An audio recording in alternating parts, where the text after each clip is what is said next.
یہاں لوگ ہمیں یورپ کی مثالیں دیتے ہیں، لوگ یہاں ہمیں آ کر کے امریکہ کی مثالیں، انہیں کیا پتا حکومت کیا ہوتی ہے؟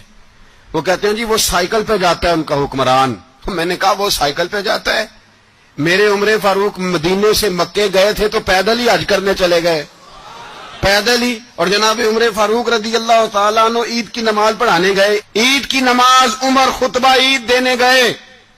اور اس زمانے میں کون سا غریب ہے جو ننگے پاؤں جاتا ہو؟ کون سا غریب ہے جو مسجد ننگے پاؤں جاتا ہو؟ لوگوں نے تو 3 قسم کی چپلیں رکھی ہوئی ہیں، ایک مسجد جانے کی علیحدہ ہے، گھر پہننے کی علیحدہ ہے، شادی بیاہ پہ جانے کی چپل علیحدہ ہے۔ حضرت عمر فاروق رضی اللہ تعالیٰ عنہ نکلے عید کا خطبہ دینے کے لیے، تو بیوی سے کہنے لگے جوتا۔ اس نے کہا صاحب اتنی دفعہ ٹوٹا ہے اب گانٹھا نہیں جا سکتا، اتنی دفعہ ٹوٹا ہے کہ اب دوبارہ پیمند نہیں لگ سکتے۔ تو حضرت عمر کہنے لگے چل کوئی حرج نہیں ہے، بغیر جوتے کے ننگے پیر ہی چلتے ہیں، کوئی حرج نہیں۔ تو کہنے لگے لوگ کیا کہیں گے؟ فرمایا چپ کر، لوگ جس دن عمر نے یہ دیکھ لیا نا لوگ اس کے بارے میں کیا کہتے ہیں، اس دن عمر نہیں رہے گا۔ تو کہا پھر آپ کا نظریہ کیا ہے؟ فرمایا میرا نظریہ یہ ہے کہ رب رسول میرے بارے میں کیا کہتے ہیں۔